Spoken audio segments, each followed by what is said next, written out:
बोल दे संत समाज की ए भैया, एक पति ने अपने स्त्री को घर से भगावत है कैसे, एक संतान के घर थी, अब वो के घर से कैसे निकले थी? कैसे भैया कैसे?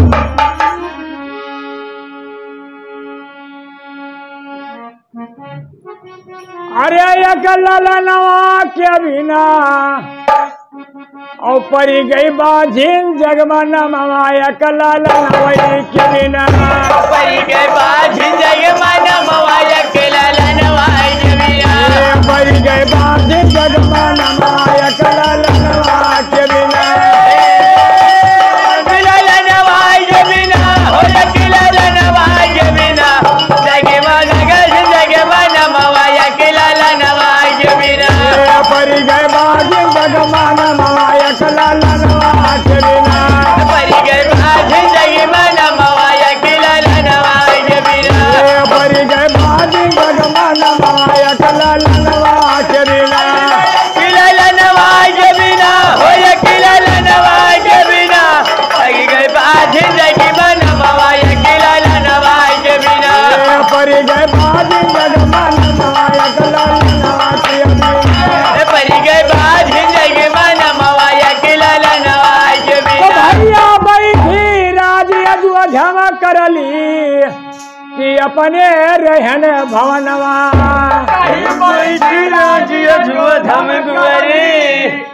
रहली अपने भवनवा अरे राज काज सब छूटी गवा है सब काज सब छूटी गवा है अरे विधाना कई लिखनवा और हम का नाम मिलई भोजनवा एकला नवा के बिना हमका नाम मिलई भोजनवा एकला नवाई के बिना परी गई बाझिन जगमन मवाया कला नवा के बिना एकला नवाई के बिना हो एकला नवाई के बिना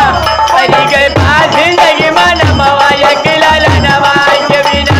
हम का लोगवल मारे कनवाया कला नवा के बिना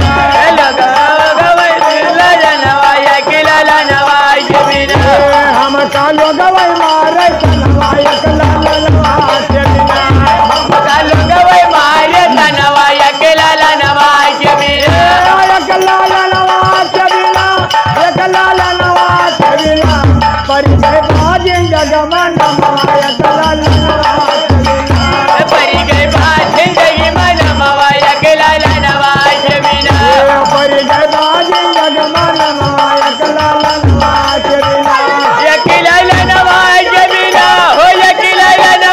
परी गई बाझिन जगमन मवाया कला नवा के बिना परी गई बाझिन जगमन मवाया कला नवा के बिना परी गई बाझिन जगमन मवाया कला नवा के बिना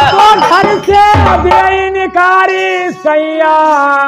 औछी नहीं सगरऊ गहनवा घर से दीन निकारी सैया छीने सगरो गहनवा अरे जियावर गहना सब छीन लीन है सब जियावर गहना सब छीन लीन है अरे नाला गई तरस नयनवा और हमका जौकई मिले भोजनवा एकला नवा के बिना हमका चौक मिले भजनवा एकला नवा के बिना हमका जौकई मिले भोजनवा एकला नवा के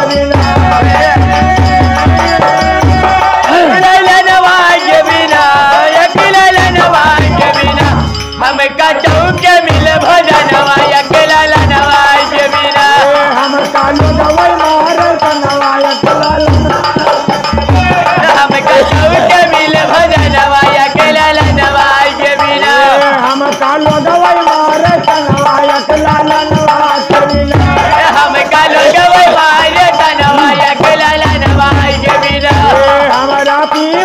मारे तनवाया कललनवा के बिना हमारा पीवा मारे तनवाया के ललनवा के बिना भाई जियावर गहना सब छीन ली और ना लागे तरह से नयनवा कहीं देवर गहना सब छीन लीन है अरे करे लागी हमको हनवाया कललनवाई के बिना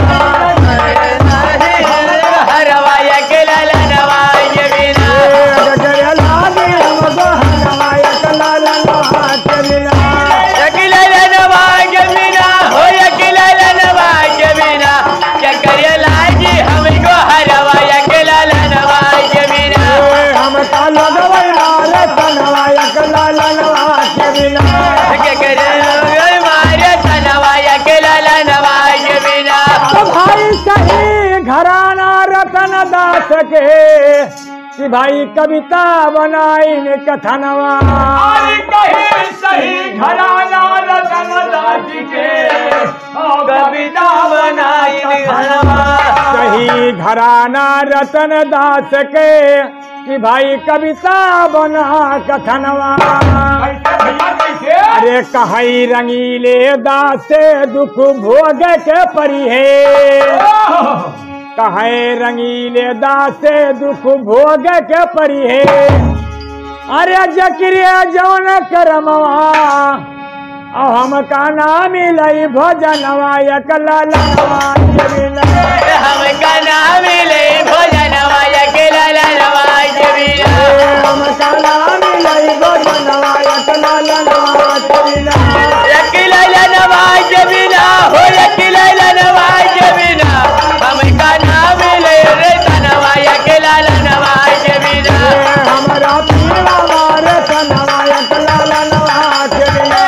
हम का मारे लाएंगे तनवा के ललनवा के बिना भाई सही घराना रतन दास के और कविता बनाई ने कथनवा कहीं सही घराना रतन दास के कविता बना कथनवा अरे कहाई रंगीले दास से दुख भोग के परी है कहीं कहे रंगीले दुखा भोग का पड़ी है अरे जकरे जान करमवा और हम का लोग वही मारे तनवा कललनवा के बिना हम का लोग मारे तनवा के ललनवा के बिना पई गए बाज जगमन माया कललनवा के बिना ललनवा के बिना हो ललनवा के बिना का लोग मारे तनवा के ललनवा के बिना हम का लोग वही मारे तनवा कललनवा के बिना हम का लोग मारे तनवा के ललनवा के बिना पई गए बाज जगमन माया कललनवा के बिना गुरु महाराज की जय।